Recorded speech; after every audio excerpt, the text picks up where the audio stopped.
SCM. Halo, perkenalkan, nama saya Dr. Insinyur Ari Setiawan, Magister Teknik. Salam SCM. Saya adalah Ketua Program Studi Supply Chain Management di ITHB. Nama Prodi SCM ini juga sering dikenal dengan nama Prodi Logistik. Kali ini saya akan mencoba menjelaskan tentang apa itu SCM, kemudian bagaimana SCM ini disampaikan di Prodi SCM di ITHB. Selamat mengikuti. Ya. Adapun yang akan saya sajikan pada presentasi kali ini terdapat 5 isi. Pertama adalah berkaitan dengan profesi supply chain management. Kemudian ada sebuah model yang cukup menarik dan cukup baik untuk dipelajari oleh mahasiswa SCM yang disebut dengan nama SCORE model, singkatan dari Supply Chain Operation Reference. Kemudian kaitannya dengan revolusi industri 4.0, kemudian bagaimana prodi SCM di ITHB, serta kurikulum SCM yang akan mahasiswa jalani selama berkuliah di ITHB. Kita akan melihat dari profesi yang dibutuhkan saat ini, salah satunya adalah profesi berkaitan dengan supply chain management. Ya. Mengapa kok jadi penting? Profesi ini penting kenapa? Kita bisa bilang bahwa seluruh pembuatan produk yang digunakan oleh manusia, termasuk penjualannya, itu memerlukan pengelolaan material. Material dalam hal ini bisa dalam bentuk raw material, material mentah, yang nanti akan diolah menjadi barang jadi, termasuk barang yang sudah jadi. Ya. Kemudian bagaimana didistribusi, diantarkan produk atau barang-barang tadi mulai dari raw material ke pabrik dan dari pabrik ke menjadi produk ke pelanggan. Semuanya itu berangkat dari kebutuhan pelanggan ya, atau kita sebut dengan demand. Maka demand ini perlu dikelola. Kebutuhan di Indonesia dengan kebutuhan di Singapura, dengan kebutuhan di Malaysia, di negara China dan di Amerika mungkin berbeda. Komoditi ini bisa berbeda. Ya. Oke. Maka itu harus dikelola. Apa yang diperlukan di negara kita bisa saja dibeli dari negara lain.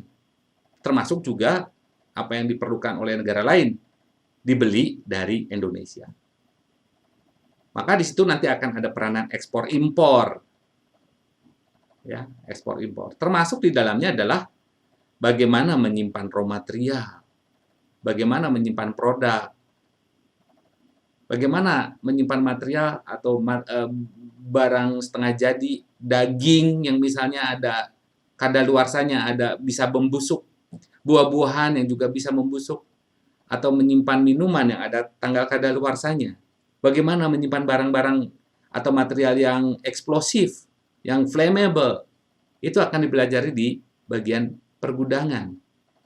Ini profesi yang luar biasa, nggak mudah, dan perlu suatu pembahasan tertentu yang akan nanti disampaikan pada mata kuliah di supply chain. Termasuk juga teknik-teknik pengadaan.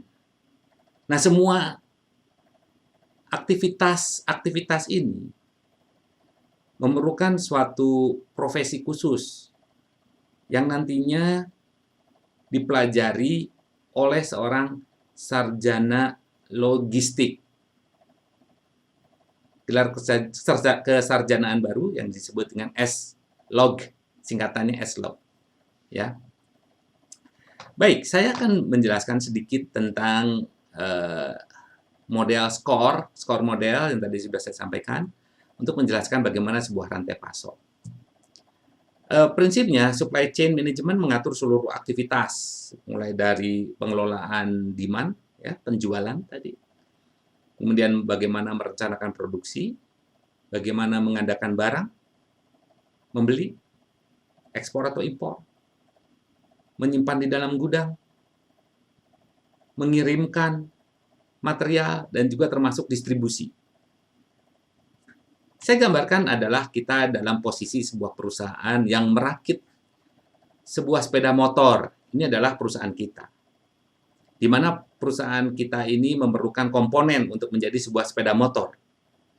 Ada komponen chassis, ada perlu shock breaker, ada engine, ada tangki bensin, perlu jok, dan tidak ketinggalan perlu ban ya. Perlu ban. Secara umum sebuah sepeda motor memerlukan 2 buah ban. Ya. Bayangkan sekarang populasi di Indonesia ada berapa juta motor ya yang digunakan. Hampir semua penduduk Indonesia saya pikir punya sepeda motor ya. Oke. Jadi posisi kita adalah pabrik sepeda motor dan akan membuat banyak sekali sepeda motor dan maka kita perlu proses perakitan. Tidak semua komponen sepeda motor itu kita buat. Kadang kalanya kita beli sudah jadi. Ya. Setelah sepeda motor dirakit, kemudian sepeda motor diantarkan ke dealer sepeda motor ya. Banyak sekali dealer sepeda motor. Di situ nanti kita bisa barang yang kita produksi dibeli oleh distributor sepeda motor, ya mungkin di tempat distributor sepeda motor, tempat penjualan sepeda motor ada sedikit kegiatan, ada sedikit produksi, tidak banyak, misalnya ya memasang stiker, ya membungkak bungkus, ya atau merapikan stang karena dalam proses pengiriman harus dimiringkan, harus menyetel mesin, gitu ya. Itu dilakukan di dealer sepeda motor. Biasanya dealer sepeda motor merangkap juga bengkel sepeda motor ya. Kemudian sepeda motor yang dibeli oleh pelanggan kemudian diantarkan. Nah, kita bisa melihat di sini ada sebuah rantai ya. Mulai dari perusahaan kita menghasilkan sepeda motornya dibeli oleh distributor motor, dan pelanggan atau orang yang membeli sepeda motor beli motornya dari distributor motor. Tadi saya sempat bicara tentang ban. Pabrik sepeda motor tidak pernah membuat ban. Dia selalu membeli sudah jadi. Ban standar yang sudah jadi dengan ukuran-ukuran standar. Kemana mereka membeli ban sepeda motor itu? Ke pabrik ban. Ini saya gambarkan di situ ada pabrik ban. Pabrik ban tidak hanya membuat ban untuk perusahaan kita saja, melainkan dia juga membuat untuk perusahaan-perusahaan sepeda motor yang lain. Dia juga membuat ban untuk tukang tambal ban misalnya. Ya. Jadi melihat dari posisi di sini, kita membutuhkan supplier ya. Lalu sebenarnya kalau kita lihat pabrik ban perlu raw material nggak? Oh perlu. Pabrik ban juga perlu raw material. Misalnya karet alam dari perkebunan karet yang dijadikan bahan dasar untuk pembuatan ban. Dan juga karet sintetis dari industri-industri kimia. Misalnya 3M. Itu adalah industri kimia yang menyuplai karet sintetis untuk pabrik ban. Sementara PTP, perusahaan perkebunan, menyuplai getah karet yang juga nanti diolah oleh pabrik ban. Nah, kita melihat di sini ini ada sebuah rantai. Posisi perusahaan kita ada di tengah, kita memerlukan supplier, dan supplier kita memerlukan juga supplier. Perusahaan kita membuat produk kita dibeli oleh dealer, distributor, dan juga nanti dibeli oleh pelanggan. Di sini kita melihat ada sebuah rantai kan ya, membuat mencari resource, dan mendeliver. Ini adalah gambaran dari SCORE model, Supply Chain and Operation Reference. Digambarkan modelnya seperti gambar ini. Nah, ini adalah model yang paling fundamental yang harus dipahami oleh seluruh mahasiswa supply chain management di THB maupun dimanapun. SCORE model ya. Oke. Nah, yang menarik adalah kita perlu perencanaan yang tadi saya sebut. Ada demand. Kalau jumlah pelanggan yang mau beli sepeda motor merek tertentu dengan tren tertentu sudah diketahui, maka dealer akan bilang ke kita, dealer perlu stok sejumlah sepeda motor, maka kita akan membuat sesuai dengan pesanan dari sebuah dealer tersebut. Dan dealernya itu tersebar di seluruh Indonesia, maka banyak dealer yang harus kita layani. Bisa kebayang kebutuhan per hari berapa? Per minggu, per bulan, dan per tahun. Maka kita harus merencanakan produksi di perusahaan kita, kan ya. Lalu kita juga akan berpikir berapa banyak ban yang harus kita siapkan. Kalau kita belanja ban untuk keperluan setahun, mungkin jutaan pasang ban yang harus kita simpan di gudang, maka itu tidak jadi efisien. Apakah kita harus belinya dalam satuan bulanan, mingguan, atau harian, atau bahkan jam? Itu harus dipikirkan ya. Termasuk juga pabrik ban. Membutuhkan berapa juta ton chemicals atau natural rubber. Berapa demand-nya? Semuanya ini merupakan satu kebutuhan. Ya. Nah, kalau kita lihat semuanya harus punya rencana. Harus punya plan. Ya. Kalau jumlahnya mungkin tidak terlalu besar, mungkin plan-nya masih bisalah dihitung dengan satu aplikasi sederhana. Lalu kalau semuanya punya jadwal yang dinamis, pelanggannya tidak hanya kita, ya, customer kita juga tidak hanya satu, banyak, maka ini menjadi rumit. Maka kita perlu satu solusi. Perlu dibantu dengan integrated information system, yang tentunya zaman sekarang mudah sekali ya dikendalikan dengan memanfaatkan teknologi komputer dan internet. Nah, bicara tentang komputer dan internet, maka nanti saya akan sampaikan tentang bagaimana kemajuan revolusi industri 4 mendukung untuk itu. Ya. Namun sebelumnya, ada sebuah definisi yang penting yang harus kita catat, bahwa ada definisi yang menjelaskan tentang supply chain, dan logistik adalah suatu definisi yang berbeda. Mari kita coba pahami ya. Supply chain management covers processes in sales, penjualan, operation planning, pembuatan produk, procurement management, pengadaan, production planning, inventory and warehousing, transportation and distribution. Jadi di sini mencakup bagaimana mengelola material, bagaimana mengadakan, menyimpan, mengirimkan, dan semua itu harus dirancang. Ada rancangannya. Logistik management berkaitan dengan bagian dari supply chain yang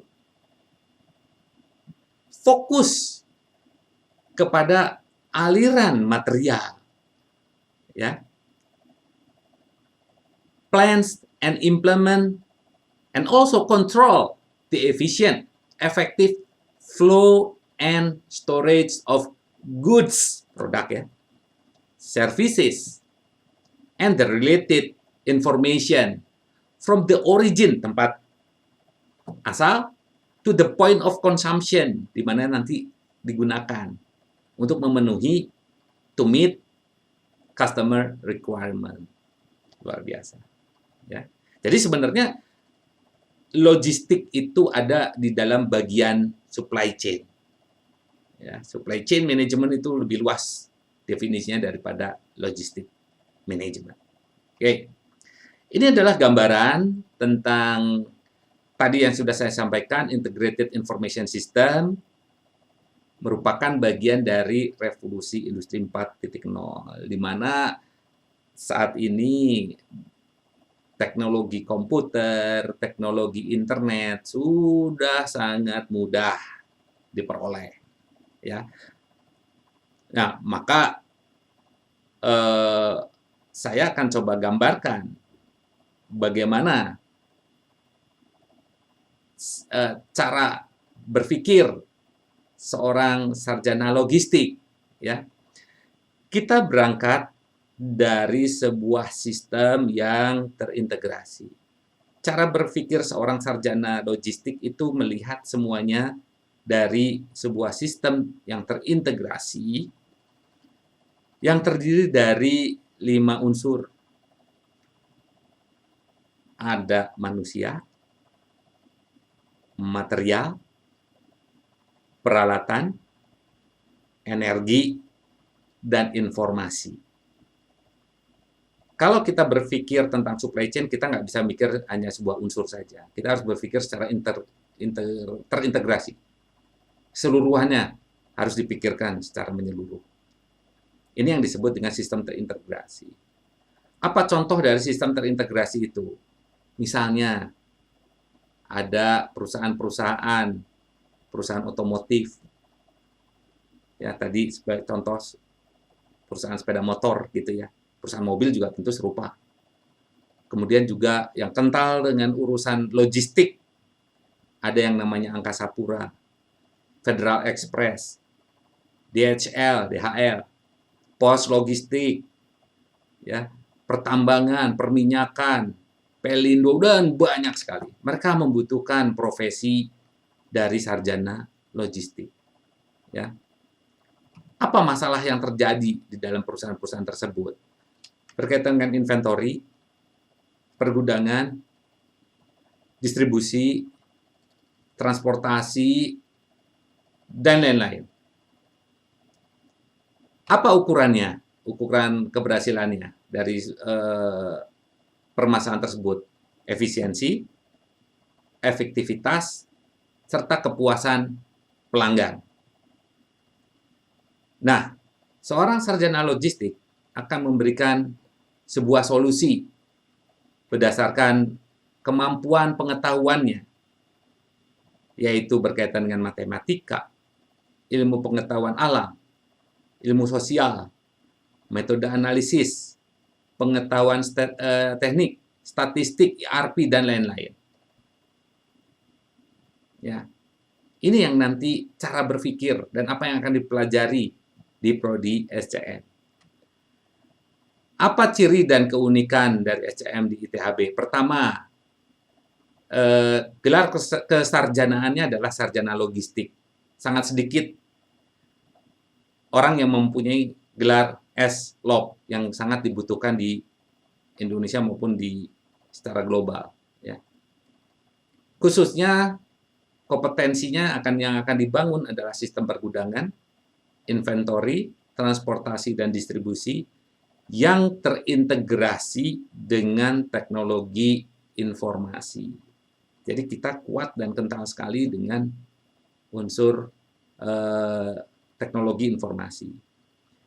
Seluruh mahasiswanya sebelum lulus akan disertifikasi baik oleh SAP sebagai sistem enterprise resource planning atau integrasi tadi, integrasi teknologi informasi, dan juga mempunyai sertifikasi profesi logistik, GPS Log. Ya, jadi sarjana logistik ITHB akan dilengkapi dengan 2 jenis sertifikasi ini dan harus lulus. Ya, oke. Keunikan lagi dari prodi SCM di ITHB. Prodi ini merupakan prodi yang progresif. dan program studi pertama di Indonesia, sekali lagi, yang pertama di Indonesia, yang menerapkan pendekatan sistem engineering menggunakan teknologi informasi. Dan pimpinan kampus kita, Pak Rektor, Bapak Samuel Tarigan, mendapat apresiasi dari Presiden Indonesia, Pak Joko Widodo, tahun 2017 bulan September, waktu itu di Bali. Dari sekian ribu banyak rektor se-Indonesia, hanya sekitar 4 atau 5 rektor yang naik ke podium yang bisa menjelaskan ke Pak Jokowi bahwa program studinya sudah berjalan. ITHB. Ya. Oke. Keunikan lain bahwa kurikulum disusun sesuai dengan kebutuhan perusahaan, sesuai dengan kerangka kualifikasi nasional Indonesia atau KKNI dan mitra industri. Jadi pada saat kita menyusun kurikulum pun kita juga menanyakan ke industri-industri, ke perusahaan, katakanlah DHL, Angkasa Pura, kira-kira kurikulum kita sudah sesuai atau belum? Sesuai yang dibutuhkan oleh perusahaan yang berkecimpung di area logistik maupun SCM. Dan proses pembelajarannya dibimbing oleh dosen-dosen yang berpengalaman dan memiliki sertifikasi. Beberapa dosen kita memiliki sertifikasi internasional, ya, CILT internasional, dan itu di Inggris, disertifikasinya di Inggris. Oke, selain juga ada yang SAP. Baik, fokus prodi kita adalah di teknologi informasi dan otomasi yang sesuai dengan kebutuhan industri. Jadi kami ingin mahasiswa supply chain manajemen di ITHB itu melek teknologi bahwa di lapangan itu teknologi akan mempermudah proses pengelolaan supply chain atau rantai pasok tadi. Ya, kemudian sertifikasi profesi tadi saya sampaikan ya, baik tingkat nasional maupun internasional dan juga sertifikasi SAP.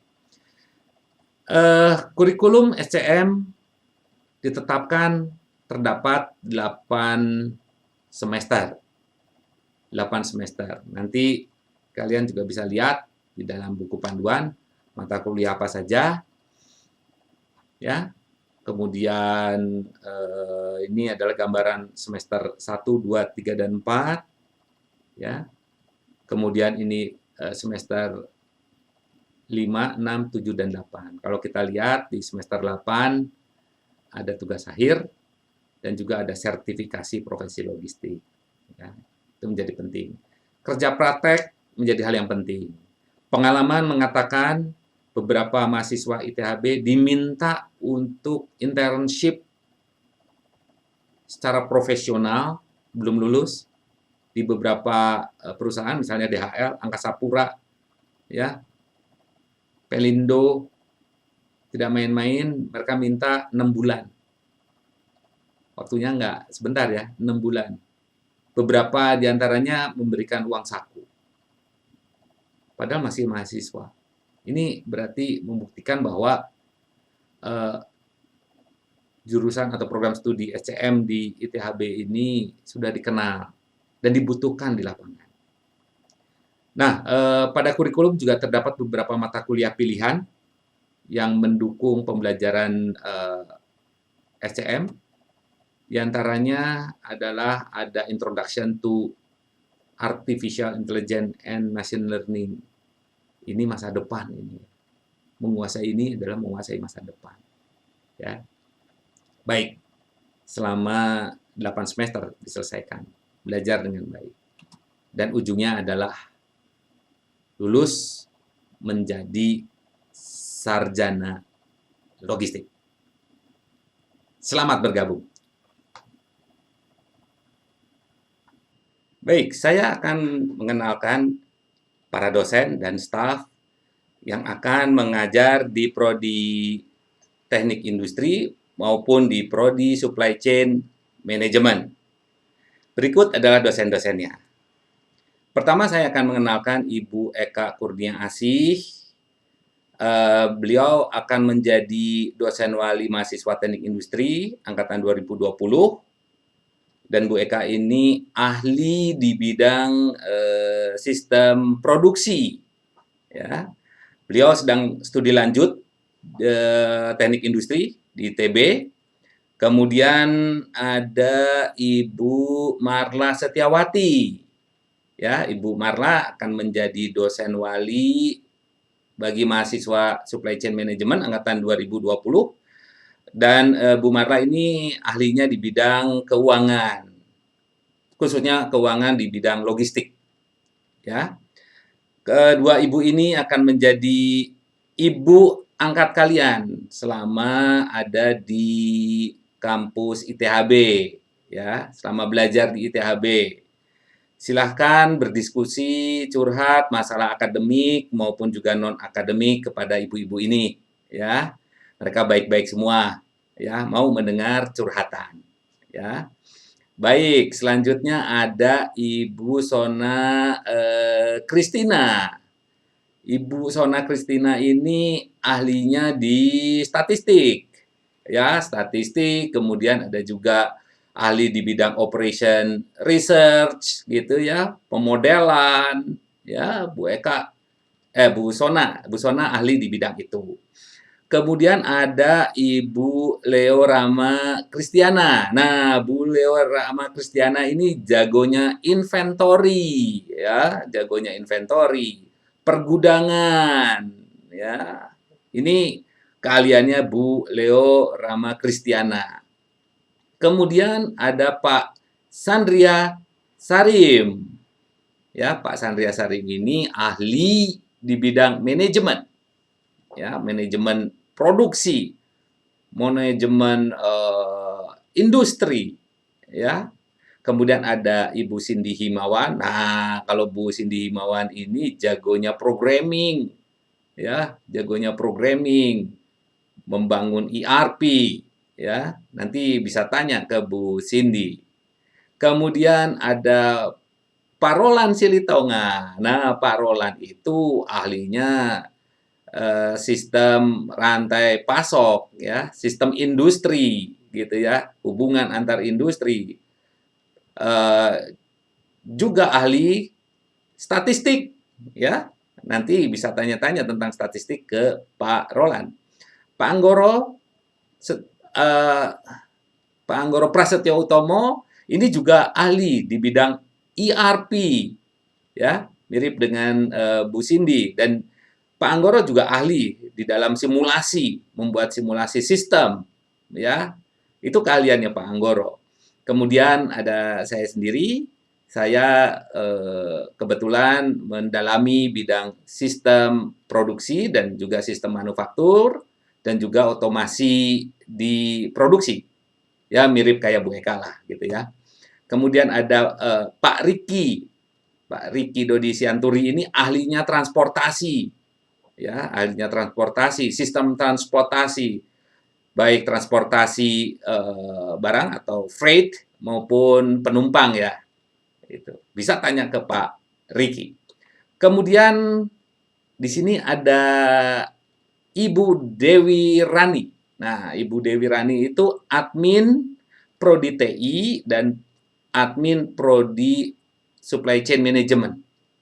Jadi Bu Dewi ini adalah ibu rumah tangganya yang akan mengurus kalian, mahasiswa TI maupun mahasiswa SCM, urusan administratif di Prodi akan dibantu oleh Ibu Dewi.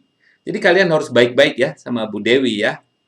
Nah, kemudian ada Pak Arief Samuel Gunawan. Ini ahlinya juga ERP, jagonya SAP, ya. Namun kebetulan beliau sedang studi lanjut di Belgia.